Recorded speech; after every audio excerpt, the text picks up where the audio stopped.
Hello, everybody. Welcome to the First Two Beers podcast. I'm Elliot. I'm Chris. And today, top 10 of 2017.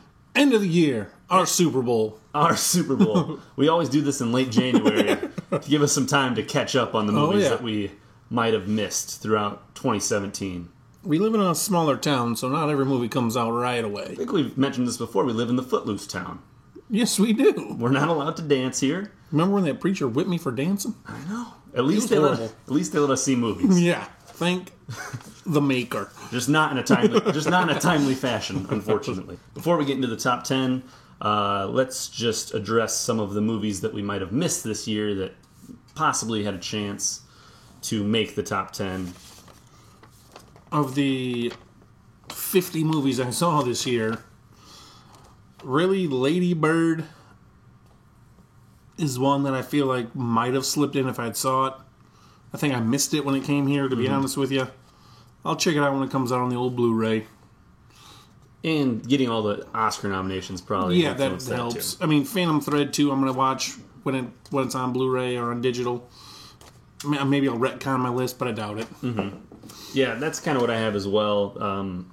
The Darkest Hour and Phantom Thread are my two kind of movies that got a lot of Oscar nominations. They're both Best Picture nominees, so I should probably see them, but at the same time, they look kind of boring, and it would shock me if they made my top 10. Crazier things have happened, but I feel confident going with this list without seeing those movies. I'm with you on that Darkest Hour. Like, I want to watch that too, but maybe it will, maybe it won't. Also, the movie Wonder, I did put that on there. The one with the... Oh, yeah, the kid who wears, like, the helmet. Yeah, Jacob Tremblay. He doesn't have a helmet, he's just got a messed up face.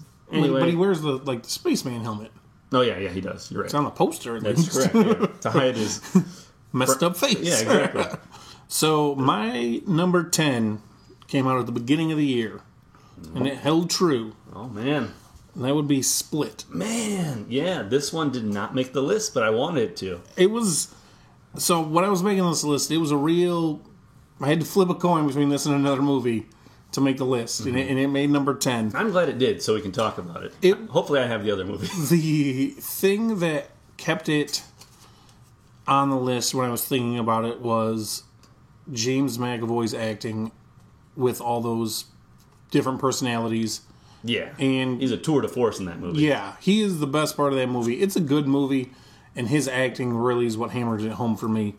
I think without his performance, if you would have had a lesser actor, anybody else, it could have been a, your typical January release movie. Yeah, because this was like, January is not known for good movies, right? Except for the carryover Oscar movies from December. But yeah, I guess I shouldn't have said anybody else because other actors that are good could have. I think Daniel Day-Lewis might have been all right. He might have pulled it out. Yeah, I agree. He did a very fine job, and being an M. Night Shyamalan movie, you kind of, maybe I went into it with lower expectations. Yeah, because he'd been on the decline. Oh, yeah.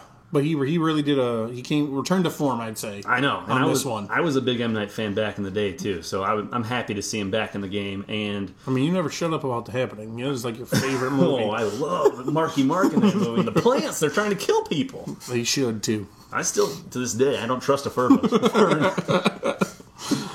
I can wholeheartedly agree with you on that. Those ferns are trying to kill us.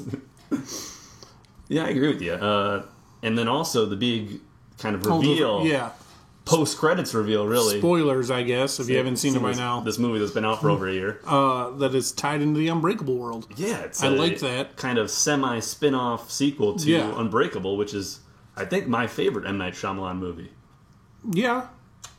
It's in my top 2. Yeah, that and Sixth Sense? Yep. Okay. Signs is pretty good, too. All right, my number 10 is a movie which I don't think you saw, but it is The Florida Project. Ah, that is one also. I guess I should have given the honorable mention, but I do want to see that. I mean, I to be 100% honest, I had never heard of it until you told me about it. It's a real independent movie. I thought it was going to get more Oscar love than it did. Just got best... supporting actor for Willem Dafoe. Oh, yeah. That's the only nomination it got. I thought it was going to sneak in as a Best Picture nominee. It didn't even get a Best Original Screenplay? No, because it's not really... It's not a screenplay movie. Oh, okay. It's more about the characters and just the performances and less about like the story and the dialogue, really. Okay. Like there's really not a ton of dialogue. But it's It's definitely on my list. I need to see the It's a really raw movie, and it sticks with you. It's a movie that I'm not going to rewatch a lot, which is why it's number 10 on the list. Oh, okay. But I felt like I needed to get in there, because just for the end of the movie, like, the fact that this movie stars, like, a 5-year-old girl. And brand new, presses. Literally all the actors in the movies, pretty much besides Willem Dafoe, are just... Didn't you say the main actress was like an Instagram? She was, like, an Instagram, like, not popular. even celebrity, but just kind of, like, had a few thousand followers. Yeah, so these actors kind of picked right off the street. Who directed that? I don't remember his name, but he is a director on The Rise. All right. He directed another movie called Tangerine, which got a lot of acclaim and was known for the fact that it was shot fully on an iPhone. Oh, wow. Yeah, but... You said some of this was shot on like an iPhone too, didn't you? The very end of this movie was shot on an iPhone, and I won't give away why, but it makes sense why. For legal reasons. Okay. I'll just leave it at that. But yeah, I mean, the basic plot of this movie, since it's kind of an unknown movie, it's this girl and her mom that live in these slums. Like a hotel, right? It's like a motel, yeah, but it's like a slum motel where they rent you out month by month, and it's right outside Disney World. So it's kind of this weird situation where she's like so close to like the happiest place on earth, and she lives in this complete horrible shithole place. But then Willem Dafoe is really great in it too, because he is the manager of the place, and even though it's a shithole, like it's his shithole, and he's trying to make it the best he can. Like he spends the whole movie like moving ice machines and like fixing washing and dryer machines, like trying to make the place better for the residents. He kind of takes he cares for the residents. Takes a shine to the girl, like even though she's an annoying kid, right? Yeah, he protects the children in the that like hang around this motel. Okay. Like there's even a scene where there's this creepy kind of pedophile dude who kind of swings through the parking lot, and he kind of kicks him out. Okay. Real good scene. Willem Dafoe's great. He deserves the Oscar nomination. But yeah, it's a rough movie to watch because these characters are raw. They're real, and like they're trashy. Like the mom is so trashy. There's people you've seen like this in real life, I'm sure. And, it's a little too close to home for somebody. Oh, maybe, yeah, a little bit. But I don't know. There's something about it. It's stuck with me a lot, so I had to put it at number 10. Man, this little girl, she has a scene where she cries at the end of the movie where I'm like, oh, it broke me. The director deserves acclaim for getting performances like that out of unknowns, these brand new actors. That's some work. You sold me on it before, but I'm definitely. It's going to be in the next probably this weekend. I'm going to try to check that movie out. It's a slow burn, like it's not but it's a good character piece. I recommend it. The Florida Project, number 10. Chris, hit me with number 9. Number 9, Dunkirk. Yeah. Another one that didn't make my list. I know. It's such a good year for movies. So, just to be honest, I did watch that movie today. So it's fresh for in the mind. First time. It's fresh in the mind. In a theater. Can you believe that? This guy found a theater showing Dunkirk in January. This movie came up in July.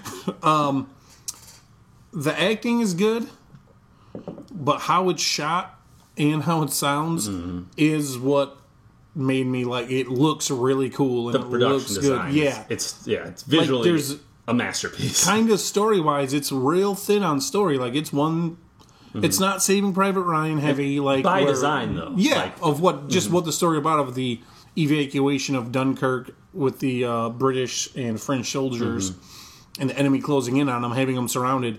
Them trying to get on boats, and they get other towns around England to like come across the channel to help them. Like the plane views. Yeah, it's three perspectives. It's from the air, by sea, and by land. Yep. Yeah, so you get all perspectives. I mean, Tom Hardy, I honestly think says maybe 6 lines in the whole movie.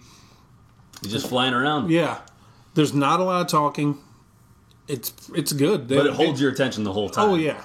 Characters don't even have names. Like it's only like an hour and a half. Yeah, which I was also surprised by when I was sitting there. I was like, "Oh, all right." It's a quick movie because it's literally just like, let's drop you into the action. Yeah, it's and spend an hour and a half in this situation, and you're probably going to want to, have some stress balls that you're going to squeeze in your hand afterwards because you're going to feel like you just been through the shit. I'm not a huge war movies tend not to be on my top, but. It was a good war movie. Like, it had that kind of feel of Saving Private Ryan to me. Not to say it again, but, like, it has that... It's real. It's real. Like, this really happened. People acted the way some people were trying to run away from it. Some people were trying to be heroes. Like, it was good. And I think Christopher Nolan, the director, deserves like most of the praise for doing Yeah. that because Oh, for sure. he's the one who keeps it real. Those are real planes flying around, Yeah. real ships. Yeah. He does not rely Having on the cameramen CGI. floating in water. Yeah. Like, watching this movie, there's no point where you're going to be like, well, that looks fake. No, It's all he 100% keeps this real. as practical as he Yeah. can. Like this guy's the master. He's the one who did the Dark Knight. Who that old Two-Face's face on fire, very CGI. True, But if he'd have made that movie today, he probably just would have lit Aaron Eckhart's face on He'd fire. have been like, come on, Gotta do it. Commit. Wants commitment. see what Heath's doing over here? Should have seen what he turned Harry Styles into an actor. True, Harry Styles is like one of the big names in this movie. Yeah. Well, Him and Sir Kenneth Branagh. yeah. And Tom Hardy, that's about it. Yeah, those are the top billings for this movie. No, it's intense, and like you said, I did one final thing on Dunkirk. The sound, like you said, it's probably the most intense sound that I've ever heard in any movie. Like, I've never heard bullets sound so realistic. It was very realistic, for sure. That's when why they I were reckon- firing. Yeah, it was. I was glad you were like, go see it in theaters, and I was glad I woke up today to go see a movie, and I was like, oh, Dunkirk's in theaters. I'm gonna go watch it. Yeah, because it's an experience, kind of like Avatar or like the movie Gravity, where I feel like it might not hold up as well at home unless you've got some kick-ass speakers and a really big screen. Yeah, so I appreciate that heads up. Yep. So that was number 9, right? Yep. My number 9 is a movie that you mentioned that you had not had a chance to see, but you thought might make your list, and I think it might as well. Lady Bird, number right. 9. Coming of age tale, I hear. It is a coming-of-age tale. It kind of reminds me of some of the more dramatic John Hughes movies of back in the day. That's kind of the vibe I went into it. And, yeah, I mean, it's a high school movie. We've seen it before, but it's just so well done across the board. And the main actress, you know how to say her name better than I. Saoirse Ronan. Saoirse Ronan, yeah, she's great. Like, she just gives It's really good, huh? Yeah, and I was surprised because it's directed by Greta Gerwig. Who I know you're not a fan of. I'm not a fan of her as an actress. Yeah. This is her directorial debut. What was she in as an actress? She's been in a lot of independent stuff that's crappy movies in my opinion. I know I've seen her in something. But her most mainstream role would be as the love interest in the remake of Arthur, starring Russell Brand. Yep, all right.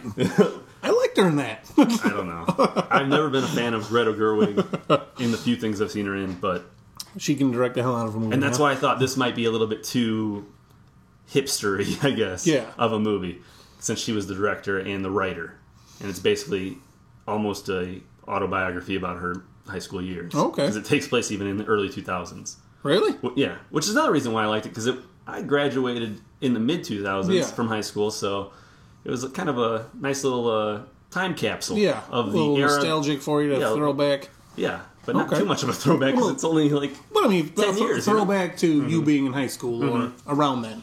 And there's she's in the theater club at one part, so another... That hits close to home. That does hit close to home. But yeah, it's just a really solid movie. Okay. And I feel like it's one that I could rewatch a lot. Because there's humor in it, and, it just mixes that line of humor and drama really well. Like a real good dramedy, Absolutely. some would say. Yeah. Like I said, like your breakfast clubs. Yeah. I feel like that's the closest I could compare. All right. Well, that's definitely a little... And her mom. Yeah, her mom's really good. Laurie Metcalf. Oh. From back in the Roseanne days. Yeah, I was going to say the old sister from Roseanne. She got nominated for supporting actress. And she's been losing to the mom from I, Tonya. Yeah. Allison Janney. Yeah. But I think she's better. Because it's more real. It's a more real performance in my mind. But when we get to... I know. We'll see if we talk about I, Tonya. Who knows if it'll make our lists. So we're on number 8. So that was my Lady Bird, number 9. So speaking of I, Tonya, it's my number 8 movie. There we go. This, I think Allison Janney did a really good job. She does. It's a much more showy role than what Laurie Metcalf had to do. I'll tell you that much. And when they show, at the end of the I, Tonya, they show like actual video of the mom. And she is crazy. And they hit the nail on the head with her there. True. Overall, though, like, this was happening in the early 90s, so I was like 10 or 11, so I'd always heard what happened. Then to watch it and hear essentially what really happened, I was like, oh, okay, that's crazy. Like, just the whole story's kind of crazy of what happened to Tanya Harding and Nancy Kerrigan and the whole hitting the knee. And to get what I would consider close to the truth of what really happened. Yeah, because they actually show different perspectives. Yeah. And they even address during the movie, like, this person's bullshit, and this is what really happened. Exactly. So it's even if we don't get the truth, we at least get all the sides. Right. And we can make up our mind of what actually happened. And they do a good job of making it like it's kind of like a documentary because, like, Yeah. Tanya Harding or Margot Robbie as Tanya Harding's like talking to the camera. Oh, yeah. Like sitting at a table, like talking to it. Sebastian Stan is the ghoulie talking to the camera, which I gotta tell you, that Sebastian Stan is a friggin' chameleon. Yeah. I've said it before and I'll say it again. That guy, from Winter Soldier to I, Tonya to... There's another movie that I was like... The Boyfriend in Mamma Mia. Yeah. Like, this guy's all over the board. I never know who the hell it is. And then they're like, oh, it's Sebastian Stan. I'm like, he really delves into these roles and almost doesn't look like himself. Everyone says that he looks like a young Mark Hamill. He does kind of look like, in real life... They say, like, if they make a Star Wars movie about before Luke back in the day, Yeah. they could cast him. They should. Because he's a good actor. They could do that. Mm-hmm. It'll keep that, Never mind. Never mind. So... We might talk about Star Wars later. Yeah, I don't know. I thought it was... When I watched it, I was, again, surprised. So that helped, and it stuck with me where I was like, I'm definitely going to watch this movie again because I thought it was really good. It was funny. It was sad. It told a tragic tale of a person who just kind of was getting shit on her whole life. It reminded me of, good. like... It reminded me of a Scorsese movie, almost. Like, Yeah. it had that almost like Wolf of Wall Street or Goodfellas vibe to it. Sure. With the way it was shot and the way they like blended the comedy with the dark drama as well. Yeah, because it was she's kind of a, like I said, tragic character or tragic person, Tanya Harding. And Not going to call her a tragic hero. No. But, I mean, she did what she did, and she was good at ice skating, and no one was going to believe her, or no one wanted to like her because she was trashy, kind of. Yeah, exactly. She didn't fit the mold of what ice skating was supposed to be, and had to overcome that. yeah, and she didn't. Margot Robbie's really great in the role, too. Margot Robbie's great just because she's hot. No.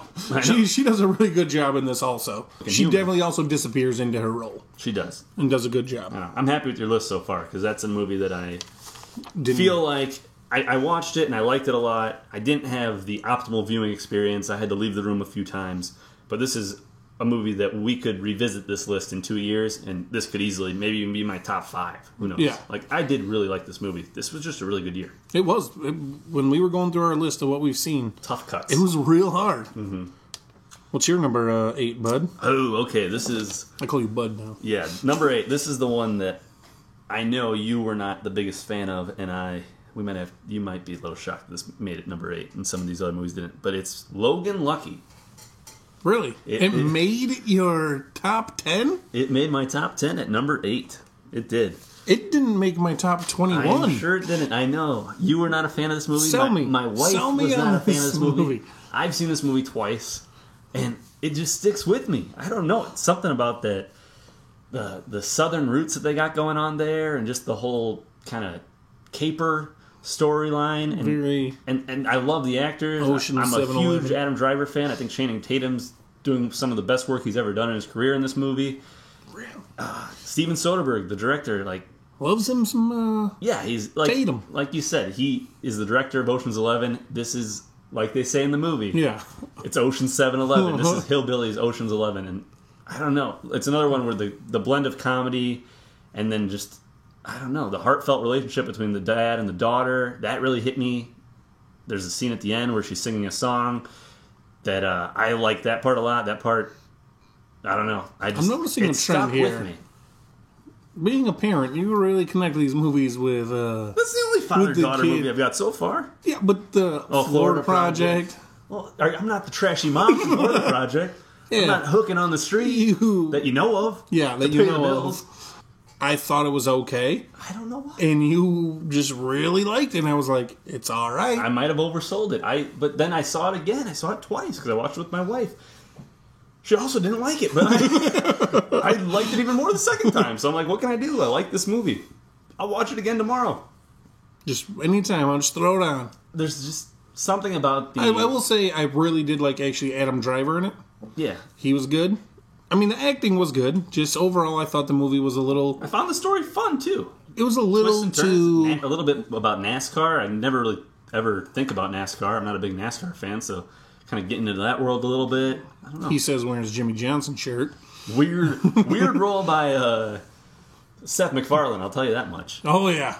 That was funny. He was funny, though. He was. Just weird to see him in this supporting role. Sebastian Stan's in there, too, as a NASCAR driver. He is. Sebastian Disappears into these roles, man. That's a very weird role. Yeah. He's only in it for a little bit, too. A lot of pretty established actors with smaller roles, like almost cameos in this movie. Yeah. Like Hilary Swank at the end shows up, too. Daniel Craig is unrecognizable in it. Yeah. He gives a great performance as well. I mean, he should just stick He's a to crazy being man. James Bond. Even though Tom Hardy's taking that role. Anyway. West Virginia. West Virginia, Logan Lucky. I'm a big fan. I'll move on. We're moving on. Because I'm going to tell you, this next movie on my list... What number are we at now? We're on number 7. Okay. It's a movie that is my Logan Lucky. Oh, jeez. Baby Driver. Okay, but this... See, I can't give you as much shit about this because this movie has gotten a lot of good buzz throughout the year. Yeah. But then again, I went on Rotten Tomatoes and Logan Lucky. It's in the 90s, I'm going to tell you, I just looked up a critic top 10 list and it's in their top 10. All right. So we're both... Yeah. We're both right. We're just both also wrong. I know you did not care for this movie as much as I did. I've watched it about 4 times now. Jeez, 4 times. Well, I saw it twice in theaters and then I own it on Blu-ray. It just was very well done. The Edgar Wright... I love Edgar Wright, too. I want to put that out there. In his direction of how he timed up the scenes to the music, the soundtrack kicked ass. Mm-hmm. The acting was really good. The new guy, well, he's not really new, I guess, but Ansel Elgort. Yeah. From Fault in Our Stars or something. Being the main guy, worst part of the movie.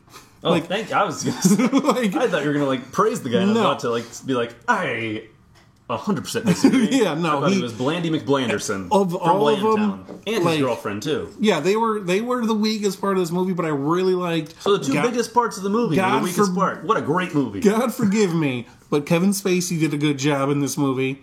I thought it was Christopher Plummer. And then John Hamm, I think, does a good job. Jamie Foxx does a good job. I think John Bernthal for 5 minutes does a pretty good job. He loves these quick in and outs. Oh yeah, we'll be there soon enough. Likes those. I just thought the acting was really well. I liked the story. It was pretty good. I guess it was my Logan Lucky. Like I said, it just stuck with me, and I was like, this movie was cool. And I really enjoyed it. And you've obviously wanted to go back and rewatch it. So yeah, it is your Logan. It's held up each time I've watched it. I was like, that movie was pretty BA. I'll give it another chance. I think I might have missed the boat on this by not seeing it in the movie theater. Yeah. Because I agree with you. It's very well edited. The way the music is timed to the car chases is really cool. Mm-hmm. I just found it lacking in story. And even the performances I didn't think were all that great. But... Well, that's your opinion. That's my opinion. As a moron.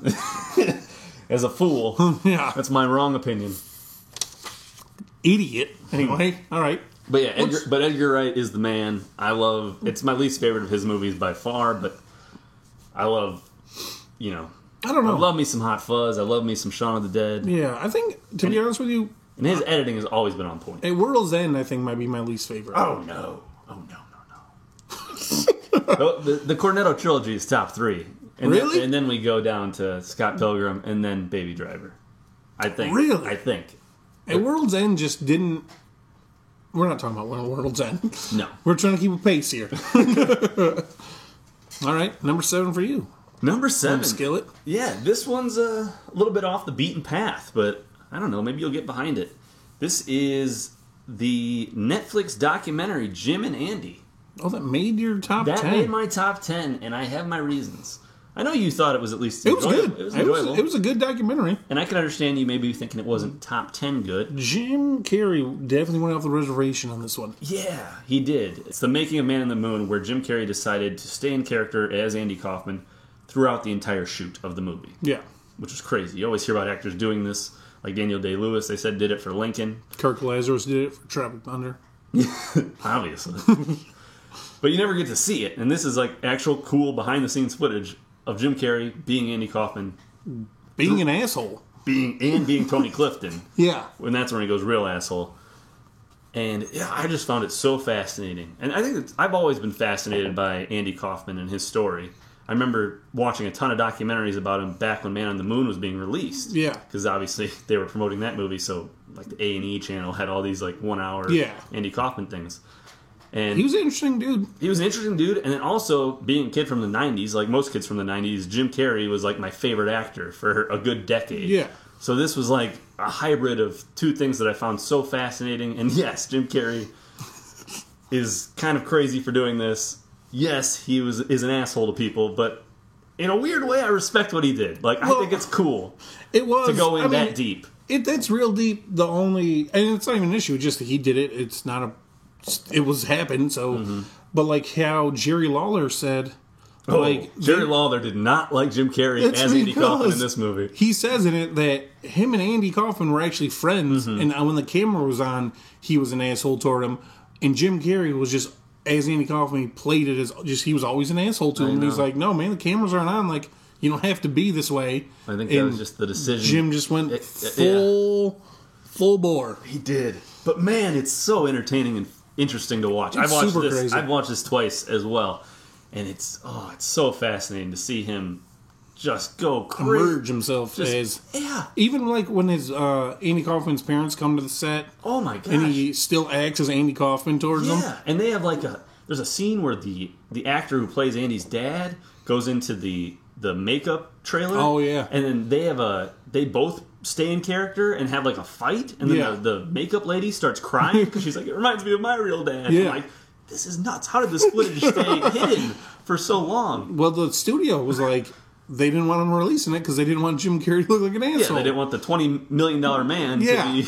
But now that he's just... Now that he is kind of a crazy person and everybody knows it, they're like, now's the time. Go ahead and release that. Who cares? But man, I don't know. This piqued my interest on so many levels. I had to put it on the list. So we're on 6? Number 6, yep. It was a small movie that came out called Star Wars: The Last Jedi. I don't think it made a lot of buzz this year. The Star Wars Last Jedi. We're going to have to wait on that one, Chris. Okay. I can't believe this is our first one that we have to push farther down. All right. Can't believe number 6, really. Yeah. 5 better movies. All right. All right, we'll get to those 5 better movies. And I've seen that movie 3 times. I know. All right. Anyway, so I guess we'll go to my number 6. This will probably get pushed down as well. Wind River. Yep, we're going to have to push that. All right, that's a push. That's a push. So I'm not gonna lie to you. This is all pushes from now. I'm not gonna lie to you. I have 5 number 1s. I am super happy that's on your list. That kind of surprises me that it's on your list. I was a big fan of Wind River. My next movie is Big Sick. At number 5? Number 5. I have Big Sick at number 5 as well. Nice. There we go. All right. We can agree on one thing. It is the 5th best movie to both of us. I'm glad that made your list. I was kind of afraid you might have forgotten that one. That one was really, really good. Yeah, because that one's it's a nice romantic comedy. Yeah. It's not in your face like some of these other movies. It's a romantic comedy in that the romantic lead is out of it for most of it. True. Like it's really almost like a Meet the Parents situation. Yeah. It's well written by Kumail and his real life wife, who this story is about. It's another biography. Yeah. And that's got to be weird to write a movie. Yeah. It's an autobiography. For your husband, playing your husband and a different girl playing you. Yeah, I wonder if there's ever any talk of her trying to be the actress. I mean, I'm sure there was, but when I watched the behind the scenes on the Blu-ray, she definitely didn't seem like as... She was cool with just being she's behind not a the performer. scenes. Yeah. Okay. So, it was... I mean, it's sad at parts. It's hilarious throughout. Ray Romano, probably my favorite Ray Romano role ever. Absolutely. He generally plays Ray from Everybody Loves Raymond. Most movies he's in. And in this, he played a completely different person. Actually, you feel sorry for him. He's funny, which I never thought he was. Exactly. Everybody Loves Raymond. Whenever that was on TV, I was like, skip this boring show. Yeah, how it ran for 10 seasons, who knows? But yeah, he great. Does really good. I think he should have been considered for a supporting actor. Who? Helen? Yeah. Oh, gosh. The mom you're talking about? Is it Helen Hunt? No, it's not Helen Hunt. It's... God, I know she's the voice of Mrs. Incredible. Yeah. And she's got that very distinct voice that everybody knows. Oh, Either that's way. going to bother me. She does good. But yeah, overall, good movie. The bit actors in it, like that do the stand up with him. My boy Bo Burnham's in it. Yeah, and he is hilarious in it. Mm-hmm. That's because he's always hilarious. He is pretty funny. Holly Hunter plays the mom, yeah. His roommate's funny. One drawback to this movie I'm waiting for it. is it has A.D. Bryan in it. All right. Not a fan. I don't stand by what Chris just said.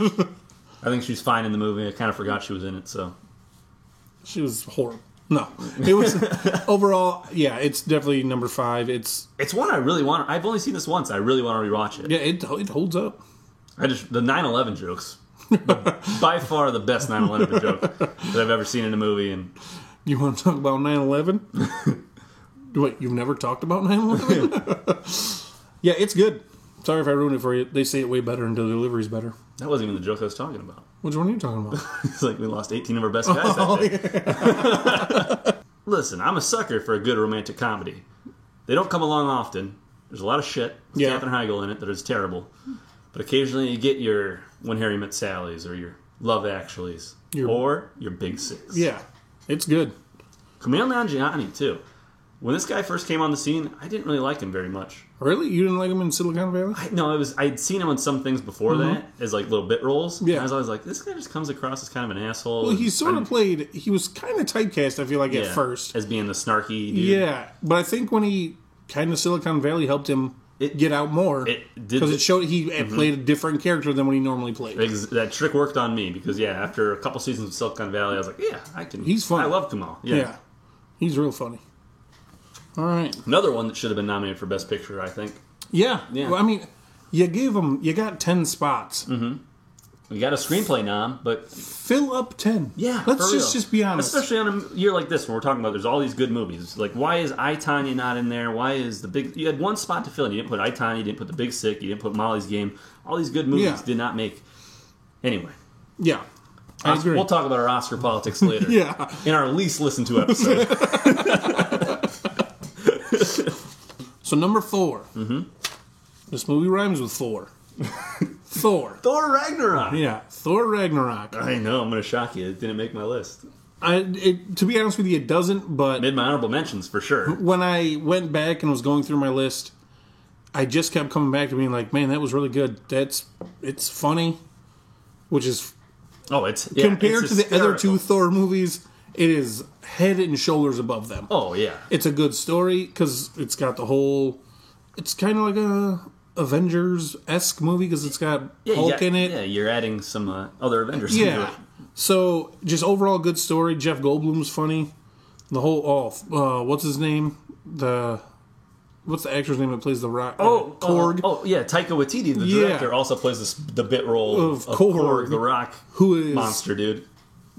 Literally the whole time. Every line is hilarious. Yeah, the guy kills it. He doesn't have a line that's not hilarious. Yeah. So I for superhero movies, I think it's upper echelon of superhero movies. I agree. So that's why for this year, I was like, it's in my top 10 for sure. I can stand with it. It was hilarious. Last year, this might have made my number 4 or 3. To be honest with you, it's such a good movie. It's so funny. It goes down easy. It's like candy. Maybe that's why I didn't put it on there because it's like it's just too easy. I've only seen it once, but I know I'm gonna see it more. Like I wanted to go back and just a lot of good movies came out that I kept not going to it. No, it's got a really cool stylized look to it. Yeah, with the whole kind of like crazy 80s kind of pop color to it. Yeah, Taika Waititi. Man, he's the one should have got a Best Actor nom. The Best Director. He's the one who changed all the whole feel dynamic of Thor, turning Thor from kind of the boring Avenger, the Shakespeare Avenger, to the funny one, the funniest guy. Yeah, someone finally realized that Chris Hemsworth is hilarious. Yeah, like he's been in all these comedies and supporting roles, and he's been like the best part of those movies. Yeah. And then they're finally like, let's just make Thor funny. My only problem with this was that I thought the villain was a little weak. And it's Cate Blanchett, which is crazy. She's a really good actress. But I liked her as the villain. I just thought it was a little cliche. So one of my problems with movies sometimes is when you go back and add something like...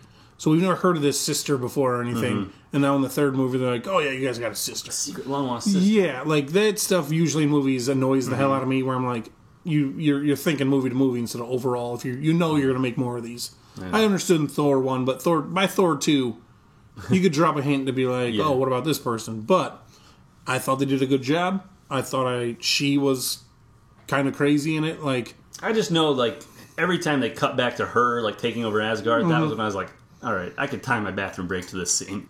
The little play that they put on with the cameo. With Matt Damon. Yeah, well, Matt Damon and Sam Neill. And Thor's other brother. Yeah, the third Hemsworth or whatever. I don't know his name, but Yeah, it's the other Hemsworth. Who plays him? Is Matt Damon play Thor? Matt Damon plays Loki. Yeah, that's right. And then the brother plays Thor, and Sam Neill plays Odin. Yeah, it was good. It was really good. Little surprised it's not on your list, but I know. I don't know. It's just I said, I didn't. You had to put Logan Lucky on there. It was like a dessert. It wasn't like a filling steak for me. It was just like a dessert where I'm like, yeah, I can rewatch it all the time, but need a little bit more substance. But still, fantastic movie. I'm not belittling you at all. What's your 4? My number 4 is 3 Billboards Outside Ebbing, Missouri. Big Oscar frontrunner this year. So my number 3. No, I know this was another one you weren't. I wasn't. I think over the moon about. Yeah, I felt like it was a little overhyped. I watched it. I think Sam Rockwell does well. Frances McDormand does well. Even old Tyrion Lannister does well. And Woody Harrelson does well. But, he was good. Sam Rockwell definitely has more to do than he does. I would say this is. It was in my top 20. All right, like I'll take what we can get. Yeah, it just I felt like it was another Logan Lucky to me where it was good. Mm-hmm. But I didn't understand why people were so blown back by it. Like, I don't know. Kind of a similar trend that I'm kind of picking up on for myself now. Just a really good blend of the drama and the dark kind of comedy. Yeah. That just made it really entertaining, but also like a really interesting and captivating story that had some good, like, I don't know, just kind of kept you on your toes a little bit. And obviously, it's kind of a sad story. It's about like this, mom whose daughter's died, and she's kind of taking it out on the police. So she puts up these billboards insulting them. And that could have gotten a little stale quickly. But they changed it up enough to kind of keep it interesting throughout. Yeah, it definitely doesn't. Obviously, I mean, the title's that, but it doesn't focus on that. It's just more about now people are looking at her and why did she do this? It's been only 10 months. I mean, it's a murder. We get it. Those don't get solved always in 10 months. True. But you can see where she's coming frustrated. from. Her daughter died. I get it. Yeah, she gives a powerhouse performance. Frances McDormand is just this bittered, angry woman. Yeah. Who's still got a hint of humor in her. Sam Rockwell, though. Oh, he's amazing. He's funny in it. And I've always been a huge Sam Rockwell fan. Yeah. This guy's kind of gone under the radar for a lot of years now, so I'm happy to see him kind of come to the spotlight here with this role. And he's funny, he's stupid. Yeah. But, like, and you should hate him the whole time, but for some reason you find a way to like him by the end. Yeah, he's a real... He finds a way to be likable despite being, like... a moron. Yeah. Should not be a police officer. And he goes, like, he gets close to going over the top, but he doesn't ever cross that bridge. Like, he keeps it just realistic enough where you're still, like, on board with this character. Okay, that probably could happen. This director... I definitely will watch it again, just to be honest, just to say... I've seen it twice. It holds up. I liked it even more the second time, I think. I probably will now that I know the whole story and... Just really... The ending I wasn't super pleased with, to be honest. I think it takes you off guard a little bit more the first time than it does the second time. Yeah. I think you kind of... You feel more closure the second time. Okay. And I just think it's a really well-written movie. I think the script's really well-written. And... Did it get... Yeah, it's got a screenplay nomination. And the director's kind of directed a few smaller movies. I think I saw one of them was Seven Psychopaths. Oh. And that one stars Sam Rockwell. Yeah. And he's always kind of been a little bit too crazy for me. Mm-hmm. I think this time he tones it down enough. He's still got kind of his kind of crazy violence at times. Yeah. And his crazy dark humor, but he makes it realistic enough where I think like he finally nailed it. Okay. This is like by far his best movie. Obviously, it's my number 4. Yeah. I'm a huge fan of it. I hope it wins Best Picture. I mean, it's no Thor, but okay. To each their own, I guess. Number 3. Number 3. Top 3. We're getting into the nitty-gritty here. It's by my favorite screenwriter. No, I know what it is. It's Molly's Game. It is. The guy, I was literally just talking to my brother today about Aaron Sorkin and his movies. You're going to be furious with me.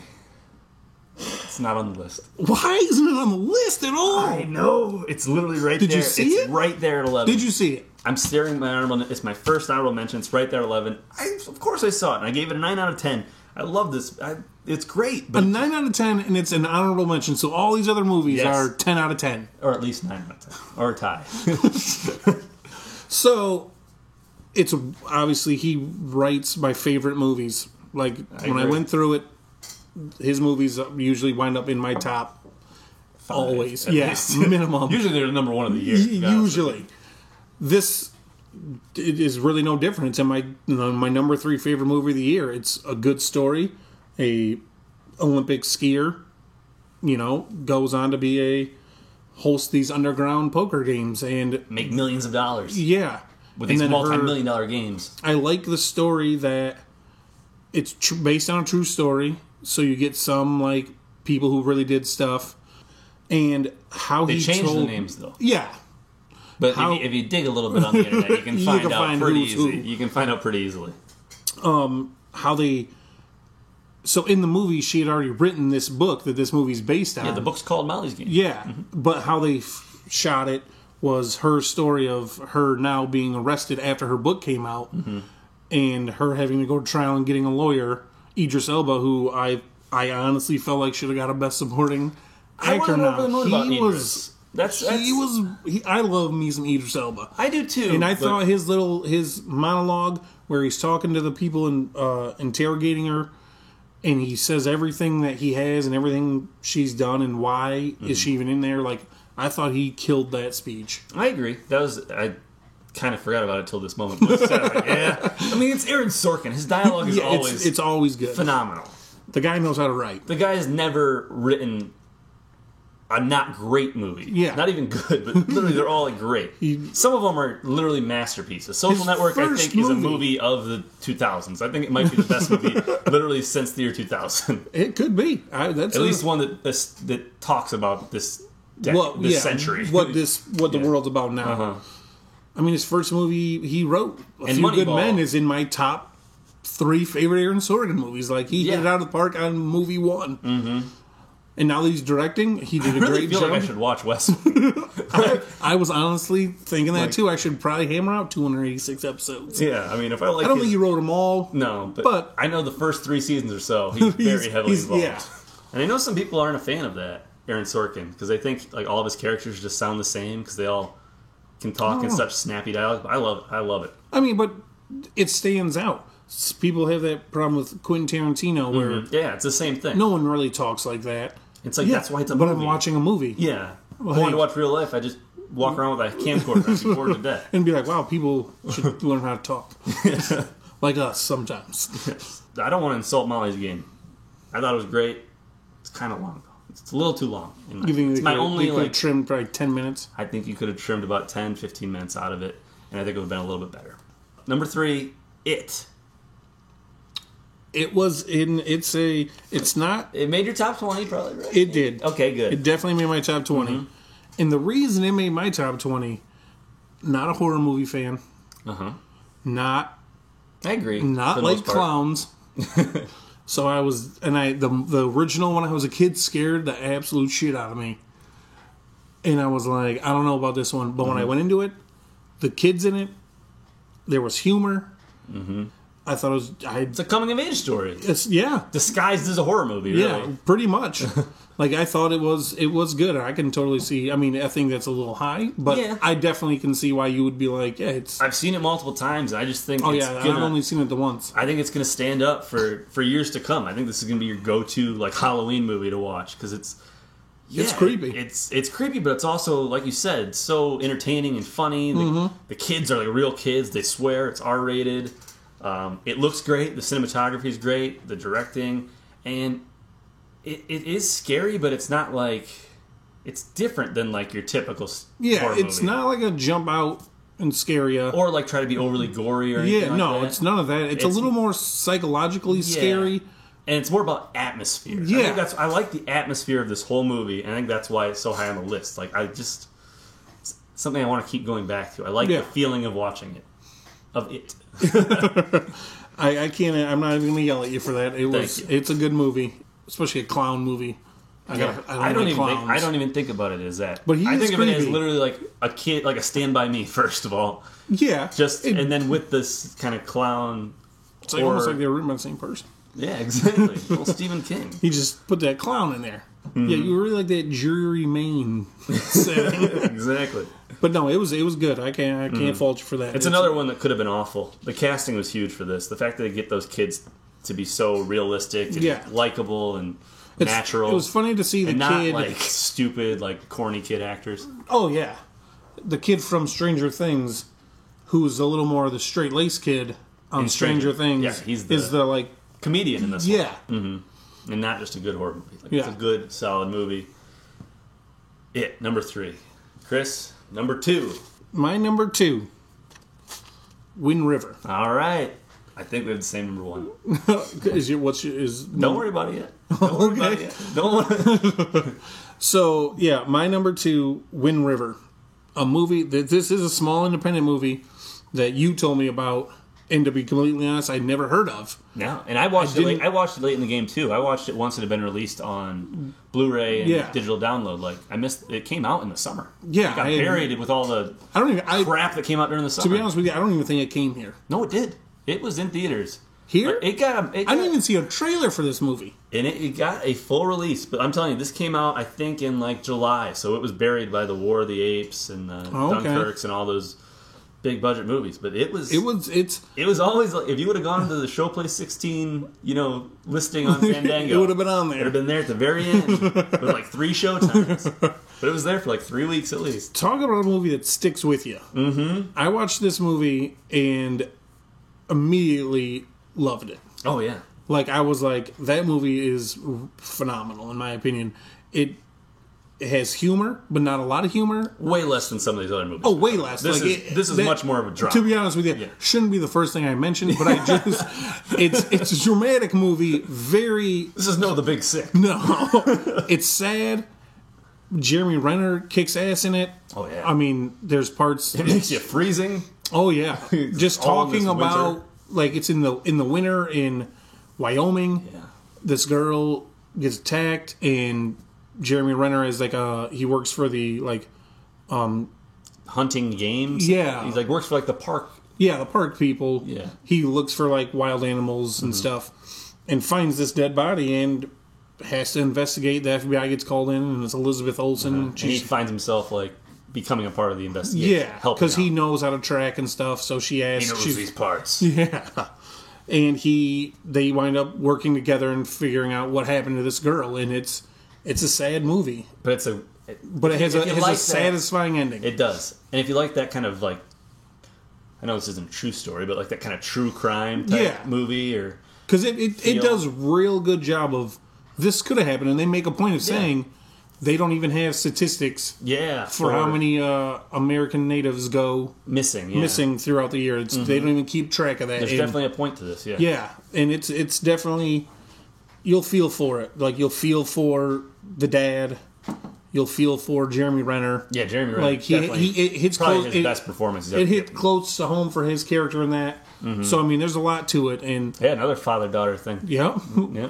So it's really good. It was a toss-up, to be honest with you, between number 2 and number 1. Yeah. But I agree with you. Wind River it was such a great surprise for me when I watched it. Like, it was one of those that I almost like. I'd heard like it was pretty good, and then kind of put it off a little bit, and then finally when I watched it, I was like, "This movie's incredible." I watched it twice while I still had it rented, and once my rental ran out, I went to Walmart and bought it on Blu-ray, and have since watched it probably 3 more times. It's a movie I literally put on when I'm like cleaning my room or doing something, just to be like, man. And I always get stuck to be like, I'm just gonna finish watching this movie. Pull you in. It's one that I feel like I like it so much I can just throw on, and it's a solid drama. Yeah, absolutely. And it's from the writer of Sicario and Hell or High Water. Yeah, which Hell or High Water last year was I'm pretty sure that was in my top 10 last year. And Hell or High Water is almost like a lighter version of Wind River. Yeah, I mean, Sicario is really dark, so yeah. I don't know. I think Wind River might be like a blend of the two of them almost. Yeah. But this writer, and I think he actually directed this one too. So it's like Taylor Sheridan. Yeah. Yeah, because he's knocking things out of the park left and right. Once I found out and I didn't know that going into it. Mm-hmm. When I found out he directed Hell or High Water, or wrote Hell or High Water, I was like, I like this guy. Yeah, this guy's making some good movies. Yeah, he knows how to make a good, solid like crime drama. Yeah, and anything this guy does, I'm gonna watch. He's on a hot streak right now. Oh yeah, he's on a tear for sure. My number 2 was a push from earlier. Last Jedi, man. Star Wars Last Jedi made it all the way to number 2 on my list. I've seen it twice, and it's sticking with me. There are just moments in this movie that are so great. Like, they're just some of the best moments of any movie all year. I definitely walked out of it, I will say, disappointed just because of what I expected. My hopes were so high that when I walked out on first showing, I was disappointed. I was like, man, I expected more. Mm-hmm. Just more of what happened and what have you. Mm-hmm. When I watched it the second time, all that stuff like went away, and I was like, it is phenomenal in its cinematography and how it looks. Like, there's scenes in that could be posters. Oh, yeah. It looks like a screensaver for most of the movie. The story makes sense for... It's literally the Force Awakens Part 2, to be honest. Like, it continues right after the Force Awakens. It does, yeah. So that's like one big movie. No time jump or anything. Yeah, it's one big movie. So people getting all annoyed by... I'm like, it's literally immediately what happens afterwards. Its tone does shift a little bit more. It gets It has darker more humor and more. I know it does have more humor, but at the same time, it gets darker and more like heady. Yeah, it's not just like a fun action movie, adventure like Force Awakens. Things happen in this movie that you did not see coming. Oh, it's just so. And I really like Daisy Ridley as Rey. Like, I think she does a phenomenal job. Adam Driver again. I think Adam Driver is the standout of this new trilogy so far. Yeah, I think he's just doing such a good job in such a difficult role. Sure. Like, this guy... It was easy for him mess that up. Oh, for real, yeah. Like, he could just be he could be an Anakin Skywalker, basically, from the prequels that everybody hates. I feel like he had to have consciously been like, I can't do that. No, I can't just be Anakin Skywalker. Yeah. So... I mean, my favorite scene in that movie, after the third time watching it, my favorite scene is when they're talking... in the Supreme Leaders.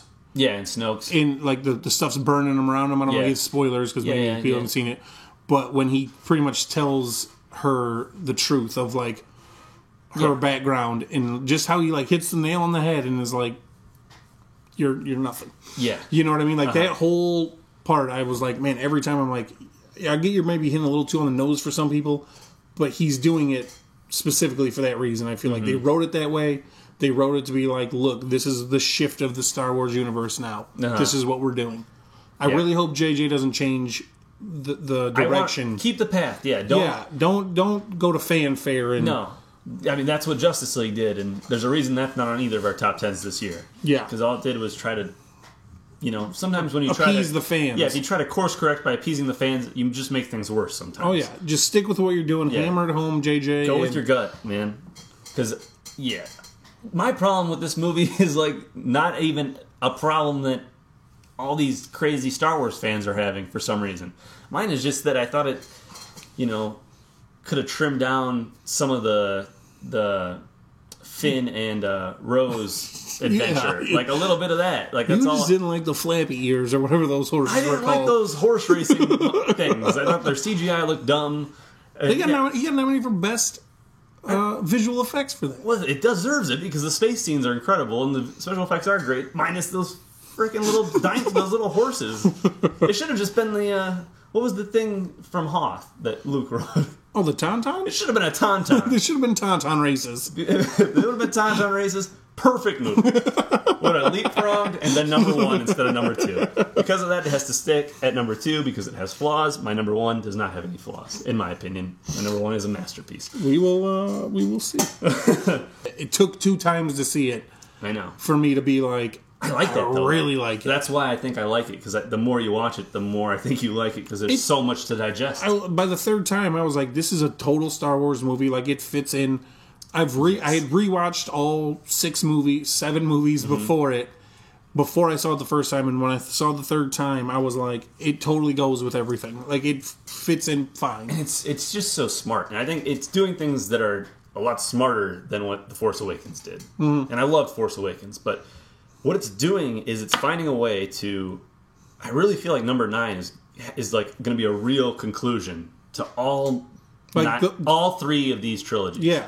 Because, like, you know, the original... Well, not the original, but the prequels are all about the rise of the dark side, really. Yeah. The original series, 4 through 6... are about the good.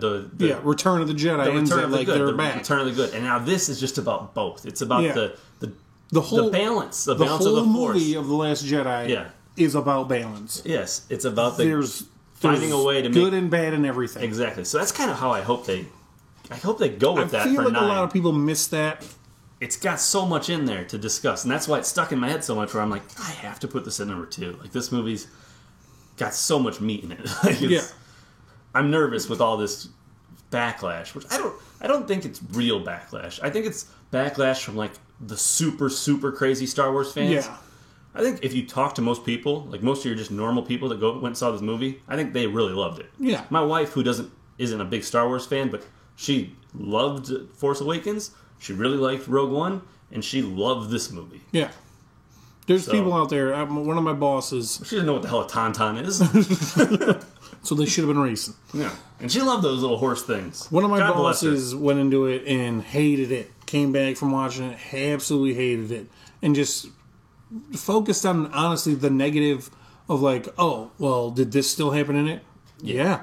Well, then it's stupid. Exactly. Like, and it's like the story's not over yet. Right.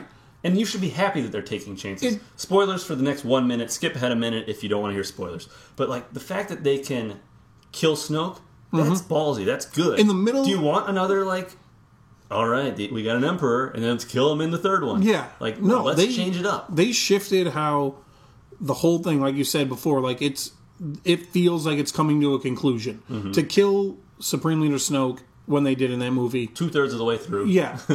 That means that there's going to be more of a battle internally for Rey and Kylo Ren in the third movie. Yeah. Hopefully, JJ. Yes. Like, please do that. Like, it needs to be them two trying to find balance. There are even two if leads. Even if it's he stays bad and she stays good, they're like, the balance of there's a good one and a bad one. Yes. You know what I mean? Something.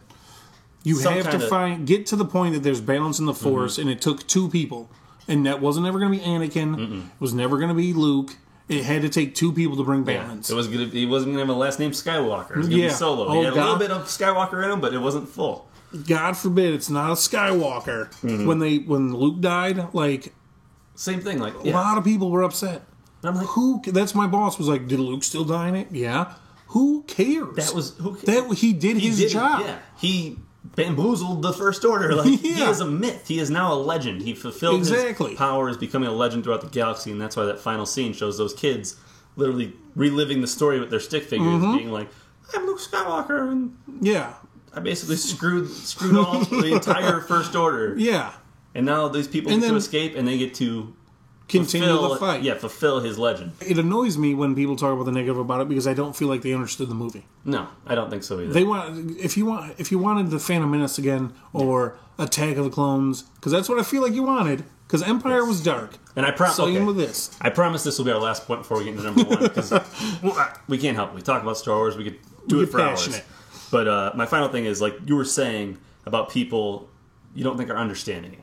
What they want, and a lot of reason why they liked Force Awakens, I think, is because they got their old Han Solo back. Yeah. It was Han Solo who had left town and gone back to his old ways of being a smuggler and being the Han Solo that you remembered. But guess what? 30 years have passed by. We don't want that again with Luke. Luke has to... If these things would have happened to Luke, if he, had all of his Padawans killed and, lost his nephew, you want him to be the same Luke Skywalker? That's not how life works, people. Right. You're going to be a little bit upset and pissed off. They're mad that he kind of became a atheist to their religion, where he just doesn't believe in it anymore because of the things that happen. Well, too bad. He makes good points, right? Yeah, exactly. What are you going to do? We liked it. Yep. Number 1. Yep, Logan.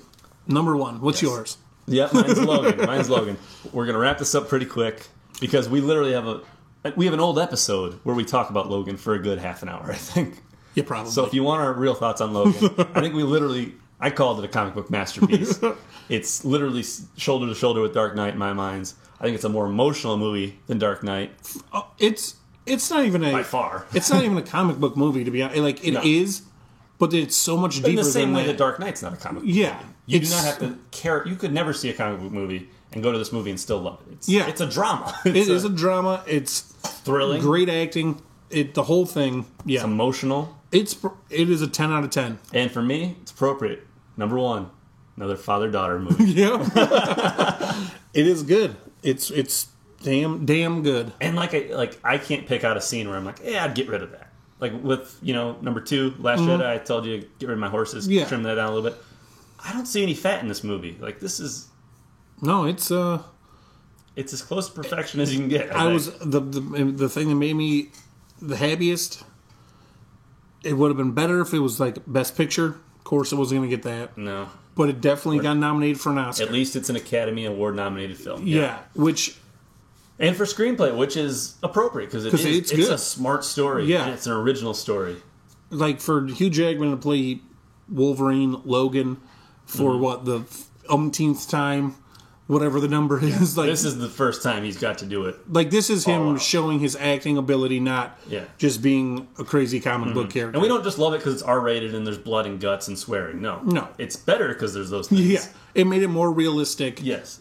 But it's just a damn good drama. Yeah. Like, first and foremost, that's what it is. And I just think it ends so well. Like, yeah. Spoilers, but the X cross is perfect. Mm-hmm. Absolutely perfect way to end that movie. Agreed. Hugh Jackman, you're the man. I wish he deserved to get nominated for Best Actor. He did. Like, for time well spent. Like, come on. All these years. They bring up all the old stuff that happened in the movies. Like, you know what's going on. And you can just tell he cares about his acting... Top-notch Hugh Jackman. I definitely think there's an extra emotional level that you go to if you've followed all these X-Men movies. But even if you haven't, I think you're still going to find this a very emotionally rewarding movie. For sure. It's fantastic. Yeah. If we had our nominations, there'd be a lot of different actors in there. Patrick Stewart would be in there. Hugh Jackman would be in there. I'd put old Mark Hamill in there for supporting actor. There would be some changes to the Academy if me and Chris ran things. Obviously you'd have Adam Driver in there Adam against Driver, himself. He would. In Logan Lucky and Star Wars. Adam Driver might just have his own category. He should already get a lifetime achievement for you. Adam Driver's like my Daniel Day-Lewis. He's just like the guarantee. Anyway. All right, that was our top 10 list. That's our top 10 of the year, guys. Go watch some of these movies. A lot of them are... You might have seen them. You might have seen a few. Most of them are available, I think, to watch nowadays at home. So, yeah. And if not, wait a few months and, plow through our top 10. See what you think. See if you agree. Comment below if you like or dislike. Or That's right. Give us some comments. Don't. If you enjoyed what you listened to, you can follow me on Instagram. 1 Minute Movies. No, wait, what's my name? My name is Elliot Movie Minute. Elliot with 2 L's and 1 T. You can follow me into hell. There we go. Spend the first 2 beers.